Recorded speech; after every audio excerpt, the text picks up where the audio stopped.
మరో ఎన్కౌంటర్ తెలంగాణకు చెందిన మావోయిస్టు పార్టీ సభ్యుడు భాస్కర్ మృతి నేషనల్ పార్క్ అభయారణ్యంలో వరుస ఘటనలు జరుగుతూ ఉన్నాయి.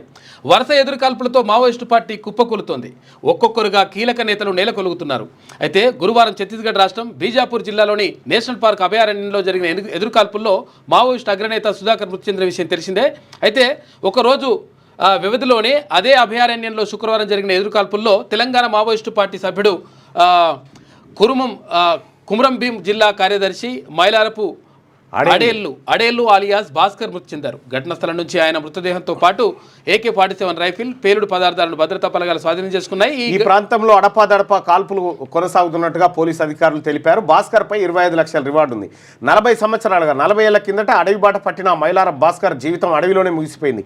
ఆదిలాబాద్ జిల్లా బోత్ మండలం పొచ్చెరకు చెందిన ఆయన 90వ దశకంలో పీపుల్స్ వార్లో చేరారు. తర్వాత క్రాంతి పేరుతో కొరియర్గా పనిచేసినటువంటి భాస్కర్ని అయితే విషయం ఏంటంటే వీళ్ళతో పాటు ఇంకా చాలామందిని సజీవంగా పట్టుకురట, ఒకరొకరిని ఎన్కౌంటర్ చేస్తురట.